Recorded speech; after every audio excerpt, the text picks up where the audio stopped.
Community radio ബെൻസിഗറിൽ ഇപ്പോൾ കഥാസാഗരം തയ്യാറാക്കി അവതരിപ്പിക്കുന്നത് ബോണി ജെ ബേസിൽ.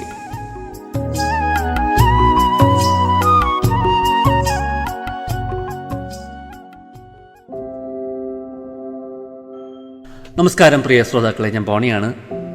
കഥാസാഗരത്തിന് സമയമായിരിക്കുകയാണ്. അതുപോലെ കഥയുമായിട്ട് ഞാൻ എത്തിയിരിക്കുകയാണ്. അപ്പോൾ കഥാസാഗരം കഥകളുടെ പരിപാടിയാണ്. ഓരോ എപ്പിസോഡിൽ ഓരോ കഥ കേൾക്കാം. നാടോടി കഥകളും മുത്തച്ഛിക്കഥകളും ഇതിഹാസങ്ങളും പുരാണങ്ങളും ഐതിഹ്യങ്ങളും അങ്ങനെ കുഞ്ഞു കുഞ്ഞു കഥകൾ ഇതിലൂടെ, ഈ പരിപാടിയിലൂടെ നിങ്ങൾക്ക് ആസ്വദിക്കാം, കേൾക്കാം. അതാണ് ഇതിൻ്റെ പ്രത്യേകത. അപ്പോൾ നമുക്ക് കഥയിലോട്ടും അവസാനമുള്ള കുറച്ച് വർത്തമാനത്തിലോട്ടും ഒക്കെ കടക്കാം. ഓക്കെ.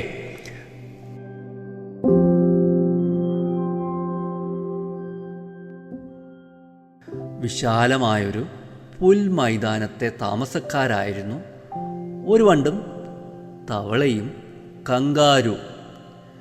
തമ്മിൽ അറിയാമായിരുന്നെങ്കിലും അവർ അത്ര അടുത്ത കൂട്ടുകാരൊന്നും ആയിരുന്നില്ല. അതിന് കാരണമുണ്ട്. നേരം പുലർന്നാൽ വണ്ട് മൈതാനത്തിൻ്റെ അതിർത്തിയിലുള്ള പൂച്ചെടികളിലേക്ക് പോകും. അവിടെ ഇരുന്ന് തേൻ നുകർന്നും ഈച്ചയോടും പാറ്റയോടും ശണ്ട കൂടിയും അവൻ ദിവസം കഴിക്കും. തവളയുടെ കാര്യവും വ്യത്യസ്തമായിരുന്നില്ല. അവൻ പുല്ലിനിടയിലെ പുഴുക്കളെ തേടി നടന്ന് തിന്ന് സമയം തീർക്കും. കങ്കാരുവാണെങ്കിൽ മൈതാനം തന്നെ തൻ്റേതാണെന്ന ഭാവത്തിൽ മറ്റാരെയും ഗവനിച്ചിരുന്നതുമില്ല. എങ്കിലും ഒരിക്കൽ അവർ മൂവരും ഒന്നിച്ച് കണ്ടുമുട്ടി. കുശലാന്വേഷണങ്ങൾ തുടങ്ങി. അങ്ങനെ സംസാരം ഇങ്ങനെ കൊടുമ്പിരി കൊള്ളുമ്പോൾ ഇങ്ങനെ പറഞ്ഞു: ഈ മൈതാനം എൻ്റേതാണ്. കാരണം ഏറ്റവും ഉയരത്തിൽ ചാടുന്നവൻ ഞാനാണ്. വണ്ട് മറ്റുള്ളവരെ വെല്ലുവിളിച്ചു. ആഹാ, അല്ല, ചാട്ടത്തിൽ ഒന്നാമൻ ഞാനാണ്. തവളയും വിട്ടില്ല. നിങ്ങളിങ്ങനെ പരസ്പരം തമ്മിലടിക്കേണ്ട. നമുക്ക് 3 പേർക്കും ഒരു മത്സരത്തിൽ ഏർപ്പെടാം. വിധി നിർണയത്തിനായി നിഷ്പക്ഷരായ വ്യക്തികളെയും ക്ഷണിക്കാം. എല്ലാം കേട്ടുകൊണ്ടിരുന്ന കങ്കാരു നിർദ്ദേശിച്ചു. മറ്റിരുവർക്കും അത് സ്വീകാര്യമായിരുന്നു. അങ്ങനെ അവർ കാടിറങ്ങി നാട്ടിലെ പ്രമുഖരായ മനുഷ്യരെയൊക്കെ ചെന്ന് കണ്ട് മത്സര വിവരം അറിയിച്ചു. കങ്കാരുവും വണ്ടും തവളയും ഹൈജമ്പ് മത്സരത്തിൽ ഏർപ്പെടുന്നുണ്ടെന്നറിഞ്ഞ് ആയിരങ്ങൾ കാണികളാവാൻ തയ്യാറായി. നാടും നഗരവും കാട്ടിലേക്ക് ഒഴുകിയെത്തുമെന്നായപ്പോൾ നാട്ടിലെ രാജാവ് ആതിഥേയനായി സ്വയം പ്രഖ്യാപിച്ചു. വേണ്ട ഒരുക്കങ്ങൾ അദ്ദേഹം നടത്തിക്കൊടുക്കുകയും ചെയ്തു. രാജാവ് മറ്റൊരു സുപ്രധാന പ്രഖ്യാപനം കൂടി നടത്തി. അതായത് മത്സരത്തിലെ വിജയിക്ക് രാജകുമാരിയെ വേളി കഴിച്ചു കൊടുക്കും. അപ്രതീക്ഷിതമായ ഒരു സമ്മാനമായിരുന്നു അത്. നിശ്ചിത ദിവസം കൊട്ടും കുരവയുമായി മത്സരാർത്ഥികൾ പുൽമൈതാന വേദിയിലേക്ക് ആനയിക്കപ്പെട്ടു. രാജാവിൻ്റെ സ്വന്തം തേരിലാണ് മൂവരുടെയും യാത്ര. മുന്നിൽ ബാൻഡ് മേളം, പിന്നിൽ ഗായക സംഘവും നർത്തകിമാരും. ഇരുവശങ്ങളിലുമായി രാജകീയ സൈന്യത്തിലെ ഭടന്മാർ ഉപചാര വസ്ത്രങ്ങൾ അണിഞ്ഞ് അകമ്പടി സേവിക്കുന്നു. രാജാവിൻ്റെ സിംഹാസനാരോഹണ വേളയിൽ മാത്രമാണ് അങ്ങനെ ഒരു ആർഭാടവും ആഘോഷവും ആ നാട് കണ്ടിട്ടുള്ളത്. അവസാനം അവരെല്ലാം മൈതാനത്ത് പ്രവേശിച്ച് താന്താങ്ങളുടെ ഇരിപ്പിടങ്ങളിൽ ഉപവിഷ്ടരായി. രാജാവും കുമാരിയും യഥാസ്ഥാനത്തുണ്ട്. എല്ലാം കൃത്യമായി നിരീക്ഷിച്ച് തീർപ്പ് കൽപ്പിക്കാൻ വിധികർത്താക്കളും മറ്റൊരിടത്തുണ്ട്. അവർക്കെല്ലാം പുറമെ രാജകുമാരിയെ ആര് പരിണയിക്കുമെന്നറിയാനായി ഉത്കണ്ഠയോടെ പ്രഭുക്കളും പൗരമുഖ്യരും മുതൽ പുരോഹിതരും പാമരന്മാരും വരെ. അങ്ങനെ ചാട്ട മത്സരം ആരംഭിച്ചു. ആദ്യം ചാടിയത് വണ്ടായിരുന്നു. അവൻ ഒറ്റ കുതിപ്പിന് വലിയ ഉയരത്തിൽ ചാടി. അതും മിന്നൽ പിണരിൻ്റെ വേഗതയിൽ. ആ അതിവേഗം കൊണ്ട് വിധികർത്താക്കൾ കുഞ്ഞൻ വണ്ടിനെ കണ്ടതേയില്ല. അങ്ങനെ വണ്ട് മത്സരത്തിൽ നിന്ന് ഔട്ട്. തുടർന്ന് തവള ചാടി. പക്ഷേ അവൻ ചെന്ന് വീണത് രാജാവിൻ്റെ തലയിലായിരുന്നു. അതാണെങ്കിൽ എല്ലാവരും കാണുകയും ചെയ്തു. ആ അപമാനത്തിന് തവളയ്ക്ക് കിട്ടുക ശിക്ഷയായിരിക്കും. അവസാനം ചാടിയത് കങ്കാരുവായിരുന്നു. ഒട്ടും ഉയരത്തിലായിരുന്നില്ല ആ ചാട്ടം. പക്ഷേ അവൻ ചെന്നെത്തിയത് രാജകുമാരിയുടെ കൈകളിലായിരുന്നു. അങ്ങനെ കങ്കാരു കുമാരിയെ വേളി കഴിച്ചു. അന്നു മുതലാണത്രേ എടുത്തുചാട്ടം ഒന്നിനും പരിഹാരമല്ല എന്ന് മനുഷ്യർ മനസ്സിലാക്കിയത്. ഇത്രയുമാണ് കഥ.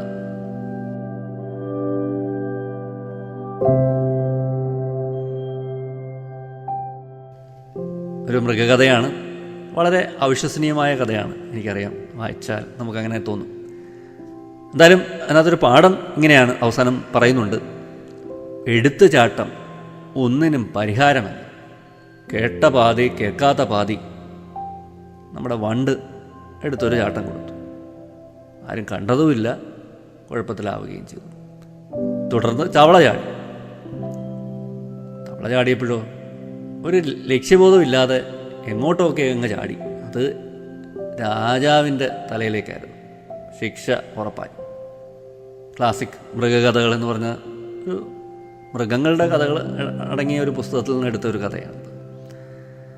അതിനകത്ത് യുക്തിയൊന്നുമില്ല, കഥയിൽ ചോദ്യവുമില്ല. അതുകൊണ്ട് ചോദ്യങ്ങളൊന്നും ചോദിക്കരുത്. മനുഷ്യരെല്ലാം പൊതുവെ എടുത്തുചാട്ടക്കാരാണ്. വാക്യം ഞാൻ ഉപയോഗിച്ചിരുന്നു: കേട്ട പാതി കേൾക്കാത്ത പാതി. പലപ്പോഴും അങ്ങനെയാണ്. നമ്മൾ അതിൻ്റെ ഒരു വസ്തുത പരിശോധിക്കാറില്ല. എന്തെങ്കിലുമൊക്കെ നമ്മൾ കേൾക്കും, പെട്ടെന്ന് എടുത്ത് ചാടി എന്തെങ്കിലുമൊക്കെ ചെയ്യും. പലപ്പോഴും കൊലപാതകങ്ങളും ഈ ആത്മഹത്യകളുമൊക്കെ അന്വേഷിച്ച് പോകുമ്പോൾ നമുക്ക് അങ്ങനെ അനുഭവപ്പെടാറുണ്ട്, അല്ലേ? കേൾക്കുന്നവർക്ക് തോന്നും, ഇത്രയേ ഉള്ളൂ കാര്യം, ഇതിനു വേണ്ടിയിട്ടാണോ ഇവരിങ്ങനെ ചെയ്തത്? അങ്ങനെയൊക്കെ തോന്നുന്ന പല അവസ്ഥകളുമുണ്ട്. അത് കണക്കിന് കൊലപാതകങ്ങളും, അല്ലേ?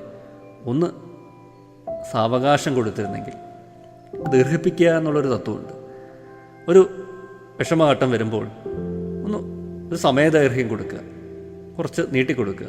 നമ്മളൊരു ആക്ഷൻ എടുക്കുന്നതിന് പകരം ഒന്ന് നീട്ടി വൈകിപ്പിക്കുക. അപ്പോൾ നമുക്കൊരു യഥാർത്ഥ വസ്തുത അല്ലെങ്കിൽ രൂപം നമുക്ക് കിട്ടും, തെളിഞ്ഞു വരും. അങ്ങനെ ഒരു പ്രോസസ്സുണ്ട്. അതാണ് എനിക്ക് കഥ വായിച്ചപ്പോൾ ഓർമ്മ വന്നത്. നമ്മളൊരു തീരുമാനത്തിലെത്താൻ പറ്റാത്തൊരു വിഷമഘട്ടത്തിൽ അതൊന്ന് നീട്ടിക്കൊണ്ടുപോകുക. അപ്പോൾ നമുക്കൊരു വ്യക്തമായൊരു ചിത്രവും അല്ലെങ്കിൽ ചിലപ്പോൾ ഒരു തീരുമാനത്തിലും ഒക്കെ എത്താൻ സാധിക്കും. ഇത് പറഞ്ഞപ്പോഴാണ് ഞാൻ പെട്ടെന്നൊരു കാര്യം പറയണമെന്ന് ഇങ്ങനെ വിചാരിച്ചൊരു കാര്യമുണ്ട്. കുറച്ച് നാളായിട്ട് വിചാരിച്ചൊരു കാര്യമുണ്ട്. മനുഷ്യനല്ലേ, നമ്മൾ ഈ കടകളിലൊക്കെ പോകുമ്പോൾ ഞാൻ ശ്രദ്ധിക്കാറുണ്ട്, ഞാനുൾപ്പെടെ, നമ്മൾ പെട്ടെന്നാണല്ലേ ചാടി ഓരോ സാധനങ്ങൾ, ചിലത് കാണുമ്പോൾ ഓഫറുണ്ട് എന്നൊക്കെ കാണുമ്പോൾ ചാടിയിട്ട് ആ സാധനം വാങ്ങിക്കും. ഒരു ആഗ്രഹത്തിന് പുറത്ത് പെട്ടെന്ന് വലിയ പൈസ ഒന്നും ആവത്തില്ലായിരിക്കും, എന്നാലും പെട്ടെന്ന് ചാടി ഞാൻ വാങ്ങിക്കും. കുട്ടികൾ ശ്രദ്ധിക്കാറുണ്ട്. കുട്ടികളിങ്ങനെ അല്ലേ സോഫ്റ്റ് ഡ്രിങ്ക്സ്, ഈ പ്രത്യേക മധുരമൊക്കെ ചേർത്ത സ്വീറ്റൻഡ് ഡ്രിങ്ക്സ് എന്നൊക്കെ പറയും, സ്വീറ്റൻഡ് ബിവറേജസ് എന്നൊക്കെ പറഞ്ഞാൽ ഒരു ഗണത്തിൽപ്പെട്ട കോളകളും അതുകണക്കുള്ള കളർ ചേർത്ത ജ്യൂസുകളും ഒക്കെ ഉണ്ടല്ലോ. നിറയെ മധുരമാണ് അതിനകത്ത് കുത്തിത്തിരിക്കുന്നത്. പിന്നെ കൂടുതലും കളറും പിന്നെ പേരിന് വേണ്ടിയിട്ടായിരിക്കും ഫ്രൂട്ട് ജ്യൂസ് എന്നൊക്കെ പറഞ്ഞ് എന്തെങ്കിലും ചേർക്കുന്നത്. ഇങ്ങനെയുള്ള ഒത്തിരി പ്രോഡക്റ്റ്സ് നമ്മുടെ വിപണിയിലുണ്ട്. ഭയങ്കര ആകർഷണത്വം തോന്നും അതിൻ്റെ കളറും. അല്ലെ, ദാഹമൊക്കെ വേനൽക്കാലമൊക്കെ ആകുമ്പോൾ പിന്നെ അത് വാങ്ങിച്ച് കുടിക്കാൻ തോന്നും. ഇപ്പോൾ അതിൻ്റെ ഒരു സീസണാണ്. എന്ന് വെച്ചാൽ വേനൽ ചൂടാണ്, എപ്പോഴും നമുക്ക് ദാഹം വരും. സ്വാഭാവികമായിട്ട് നമ്മൾ കടകളിലൊക്കെ പോയി ഇതായിരിക്കും മേടിച്ച് കുടിക്കാനായിട്ട് ശ്രമിക്കുന്നത്. ഭയങ്കര അപകടകാരിയാണ്. ഷുഗർ ഉണ്ടാവാനും ആരോഗ്യത്തിന് നല്ലതല്ല. പലപ്പോഴും ഞാൻ ചിന്തിക്കാറുണ്ട്, എന്തുകൊണ്ട് സർക്കാർ അങ്ങനൊരു തീരുമാനമൊക്കെ ഉണ്ട്. അങ്ങനെ ഒരു നീക്കുപോക്കൊക്കെ ഇടയ്ക്ക് എപ്പോഴോ കേട്ടതാണ്. അങ്ങനൊരു ചില കോണുകളിൽ നിന്ന് അങ്ങനെ ഒരു നിർദ്ദേശം മുന്നോട്ട് വെക്കുകയൊക്കെ ഉണ്ടായിട്ടുണ്ട്. അങ്ങനെ ഒരു നിർദ്ദേശം മുന്നോട്ട് വെക്കുകയൊക്കെ ഉണ്ടായിട്ടുണ്ട്. അതായത് നല്ല ടാക്സ് ഇങ്ങനെയുള്ള അനാരോഗ്യപരമായിട്ടുള്ള അൺഹെൽത്തി എന്നൊക്കെ വേണമെങ്കിൽ പറയാം, ഇങ്ങനെയുള്ള പാനീയങ്ങളും മറ്റുമൊക്കെ അതിൻ്റെ മേലൊക്കെ. നമ്മളിപ്പോൾ മദ്യത്തിനൊക്കെ ഭയങ്കര എത്രയോ ഇരട്ടി അല്ലേ ടാക്സാണ് ഏർപ്പെടുത്തുന്നത്. അതൊക്കെ തന്നെ പെട്രോളിന് വല്ലാത്ത ടാക്സ് അല്ലേ. അതിനൊക്കെ ഇതിനും നല്ല ടാക്സ് ഏർപ്പെടുത്തുക എന്നുവെച്ചാൽ വേറൊന്നുമില്ല, പൊതുജനങ്ങളെ ഇതിൻ്റെ ആപത്തിൽ നിന്ന് അല്ലെങ്കിൽ ഇത് വരുത്തുന്ന രോഗാവസ്ഥകളിൽ നിന്നൊക്കെ, ക്യാൻസർ മുതൽ ഈ പറഞ്ഞക്ക് ഡയബറ്റിക്, അങ്ങനെ പല പല രോഗാവസ്ഥകൾക്കും, പൊണ്ണത്തടി, ഹാർട്ടിന് അസുഖങ്ങൾ, അങ്ങനെ പല പല അസുഖങ്ങൾക്കും ഒക്കെ ഇത് വഴിതെളിക്കും. അപ്പോൾ അതിൽ നിന്ന് രക്ഷപ്പെടുത്താൻ വേണ്ടിയിട്ട് അല്ലേ, ഇതിന് എന്തുകൊണ്ട് ഒരു 20-30% ഹെൽത്ത് ടാക്സ് എന്നും പറഞ്ഞ് അല്ലേ, ഇങ്ങനെ ഈ അധികം പഞ്ചസാരയും ഫാറ്റും അല്ലെങ്കിൽ ഉപ്പുമൊക്കെ അടങ്ങിയ പാനീയങ്ങളും പാക്കറ്റിലുള്ള പൊരിച്ചതും കരിച്ചതുമായ ആഹാര വസ്തുക്കൾക്കൊക്കെ ഏർപ്പെടുത്തിക്കൂടാ എന്നുള്ളൊരു ചിന്ത പലപ്പോഴും തോന്നിയിട്ടുണ്ട്. അങ്ങനെ ഒരു നിർദ്ദേശവും പണ്ട് ഒരിക്കൽ ഞാൻ വായിക്കുകയുണ്ടായി. Journal of health policy and planning എന്ന് പറഞ്ഞൊരു ജേർണലുണ്ട്. അതിനകത്ത് ഇങ്ങനൊരു നിർദ്ദേശം മുന്നോട്ട് വെച്ചിരുന്നു. ഈ യൂണിസെഫിൻ്റെ ഒരു പ്രോജക്റ്റിൻ്റെ ഫലമായിട്ടാണ് ഇങ്ങനൊരു റെക്കമെൻഡേഷൻ വന്നത്. അതിൻ്റെ ഒരു റിസർച്ചിൻ്റെ ഫലമായിട്ട് ആണ് അങ്ങനെ ഒരു റെക്കമെൻഡേഷൻ മുന്നോട്ട് വെച്ചത്. അതൊക്കെ ഈ മറ്റൊരു വസ്തുത, പഞ്ചസാര അമിതമായിട്ട് ഉൽപ്പന്നങ്ങളിൽ, അവരുടെ പ്രോഡക്ട്സിൽ അല്ലെങ്കിൽ ഉൽപ്പന്നങ്ങളിൽ ഉപയോഗിക്കുന്ന നിർമ്മാതാക്കളുണ്ട്. അവരൊരു ബൾക്കായിട്ട് പഞ്ചസാര കൂടുതൽ വാങ്ങിക്കുകയാണെങ്കിൽ അല്ലേ, അവർക്കും ഇങ്ങനെയുള്ള ടാക്സ് ഏർപ്പെടുത്തുക, ഒരു നിശ്ചിത ശതമാനം ടാക്സ് അല്ലേ, ഇതെല്ലാം മനുഷ്യനെ രോഗാവസ്ഥയിലേക്ക് കൊണ്ട് എത്തിക്കുന്നതാണ്. നമ്മൾ തീർച്ചയായിട്ടും മദ്യത്തിന് നമ്മൾ ഇത്രയേറെ ടാക്സ് ഏർപ്പെടുത്തുമ്പോൾ എന്തുകൊണ്ട് ഇങ്ങനെയുള്ള പ്രോഡക്ട്സിനും ആയിക്കൂടെ? അതുവഴി കുറച്ച് ആൾക്കാർ ഇതിൽ നിന്നൊക്കെ വിട്ടു നിൽക്കും അല്ലേ, ഇങ്ങനെ ഒരു ആഹാരം അമിതമായിട്ട് കഴിക്കാതൊക്കെ ഇരിക്കും. പലപ്പോഴും നമുക്ക് ചെറിയ വിശപ്പ് തോന്നുമ്പോഴും ദാഹം തോന്നുമ്പോഴും ഒക്കെ ഇത്തരം പാനീയങ്ങളും ആഹാരങ്ങളും ഒക്കെയാണ് നമ്മൾ പറക്കിയെടുക്കുന്നത്. നമ്മളുൾപ്പെടെ, നമ്മളെല്ലാവരും എന്ന് പറയുമ്പോൾ ഞാൻ എന്നെ മാറ്റി നിർത്തിയാൽ എല്ലാവരും അങ്ങനെ ഒരു ആകർഷണത്വം ഇങ്ങനെയുള്ള പൊട്ടറ്റോ ചിപ്സ് പോലെയൊക്കെ അല്ലേ, എന്തുമാത്രം ഉപ്പും അല്ലെങ്കിൽ പഞ്ചസാരയുടെ അളവ് കൂടുതലുള്ള അല്ലെങ്കിൽ ഫാറ്റിൻ്റെ അളവ് കൂടുതലുള്ള എത്രയോ ഭക്ഷണ ഉൽപ്പന്നങ്ങൾ നമ്മുടെ വിപണിയിലുണ്ട്. അപ്പോൾ അതിനൊക്കെ ഒരു നിശ്ചിത ശതമാനം GST ഉൾപ്പെടെയുള്ള ടാക്സുകൾ ഏർപ്പെടുത്തുക അല്ലേ, അതൊരു വലിയൊരു, ചിലപ്പോൾ അതൊരു ഗുണമായിട്ട് ഭവിക്കും. വെറുതെ ചുമ്മാ ഇതൊക്കെ കഴിക്കുന്ന ഒരു പ്രവണത, ഇപ്പം വില കുറച്ച് കാണുമ്പോൾ നമ്മൾ 10 രൂപയല്ലേ ഉള്ളൂ അല്ലെങ്കിൽ 20 രൂപയല്ലേ ഉള്ളൂ, എന്നാൽ പിന്നെ ഒരു പാക്കറ്റ് ഇടയ്ക്കൊന്ന് കുറച്ച് കളയാം എന്നൊക്കെ പറഞ്ഞ് നമ്മൾ വെറുതെ, അല്ലെങ്കിൽ 10 രൂപയ്ക്ക് നമുക്ക് കോള കിട്ടുന്നു, പെപ്സി കിട്ടും, 20 രൂപയ്ക്ക് പെപ്സി കിട്ടുന്നു, കോള കിട്ടുന്നു, അല്ലെങ്കിൽ മറ്റ് പാനീയങ്ങൾ അല്ലേ, മറ്റ് പാനീയങ്ങളൊക്കെ അല്ലെങ്കിൽ കളറ് ചേർത്ത പാനീയങ്ങൾ അല്ലെങ്കിൽ ഇതിനൊക്കെ മധുരം അമിതമായിട്ട് ചേർത്ത പാനീയങ്ങളൊക്കെ ഇഷ്ടംപോലെ പല ബ്രാൻഡുകളിൽ പല വിപണിയിലുണ്ട്. അപ്പോൾ അതിനൊക്കെ ഇങ്ങനെ ടാക്സ് ഏർപ്പെടുത്തി കഴിഞ്ഞാൽ തീർച്ചയായിട്ടും കുറേ കുട്ടികളെങ്കിലും അല്ലേ, കുട്ടികൾക്ക് വെറുതെ വാങ്ങിച്ചു കൊടുക്കുന്നത് നമ്മൾ അതിൽ നിന്ന് പിൻവാങ്ങും അല്ലേ. അങ്ങനെ ഒരു തീരുമാനമൊക്കെ ഉണ്ടെങ്കിൽ നമുക്ക് പെട്ടെന്ന് അങ്ങനെ തോന്നുകയാണെങ്കിൽ നമ്മൾ ആലോചിക്കും, അയ്യോ ഇത്രയും വിലയാവും എന്നും പറഞ്ഞിട്ട് നമ്മൾ പിൻവാങ്ങും. അപ്പോൾ അങ്ങനെ ഒരു നിയന്ത്രണം ഗവൺമെൻറ്റിൻ്റെ ഭാഗത്തു നിന്ന് ഉണ്ടായാൽ നല്ലതായിരിക്കും എന്ന് ചിലപ്പോൾ തോന്നാറുണ്ട്. അതൊരു വരുമാനവും കൂടിയാണ് സർക്കാരിന്. അങ്ങനെ ഒരു നീക്കമൊക്കെ ഉണ്ടായാൽ ചിലപ്പോൾ അത് നല്ല രീതിയിൽ നമ്മുടെ ആരോഗ്യത്തെ മെച്ചപ്പെടുത്താൻ അനുകൂലമായ രീതിയിലൊക്കെ അത് പ്രവർത്തിക്കാൻ സാധിക്കും. അത് നമ്മുടെ ആരോഗ്യത്തിന് അത് ഗുണകരമായി മാറുകയും ഒക്കെ ചെയ്യും. അതോടൊപ്പം തന്നെ ഇങ്ങനെയുള്ള വരുമാനം വഴി ഈ കിട്ടുന്ന ഫണ്ട് ആരോഗ്യ മേഖലയിലൊക്കെ വിനിയോഗിക്കാൻ സർക്കാരിന് ഉപയോഗിക്കാൻ സാധിക്കും. ചിലപ്പോൾ നമ്മുടെ ആരോഗ്യ മേഖലയിൽ നമ്മുടെ പൊതു ആശുപത്രികളൊക്കെ ഉണ്ടല്ലോ, പൊതുജന ആരോഗ്യ മേഖലയിലുള്ള ആശുപത്രികളും ഹെൽത്ത് സെൻ്ററുകളിലുമൊക്കെ മരുന്ന് വാങ്ങിക്കാനും അതോടൊപ്പം തന്നെ ചികിത്സയ്ക്ക് പാവപ്പെട്ടവർക്ക് ചികിത്സയ്ക്കായാലും ഓപ്പറേഷനായാലും അങ്ങനെ നല്ല രീതിയിൽ ഇങ്ങനെ കിട്ടുന്ന ടാക്സ് ഉപയോഗിക്കാൻ സാധിക്കും. അങ്ങനെയൊക്കെ വകതിരിച്ച് വിടാനൊക്കെ നമുക്ക് ഈ വരുമാനം ഉപയോഗിക്കാം.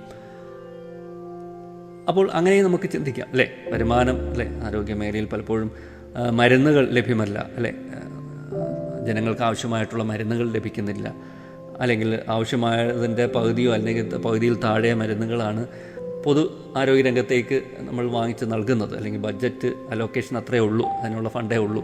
അങ്ങനെയുള്ള അവസ്ഥയിലൊക്കെ ഇങ്ങനെയുള്ള തീരുമാനങ്ങൾ വഴി, ഇങ്ങനെയുള്ള ടാക്സ് ഏർപ്പെടുത്തുക വഴി കുറച്ച് വരുമാനം കിട്ടാൻ ഉള്ള സാധ്യതയുണ്ട്.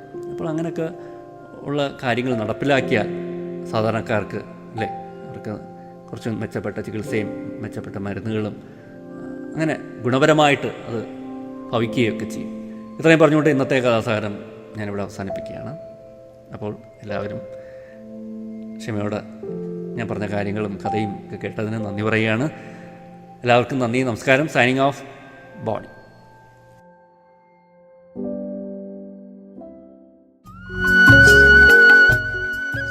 കമ്മ്യൂണിറ്റി റേഡിയോ ബെൻസിഗറിൽ നിങ്ങളിപ്പോൾ കേട്ടത് കഥാസാഗരം. തയ്യാറാക്കി അവതരിപ്പിച്ചത് ബോണി ജെ ബേസിൽ.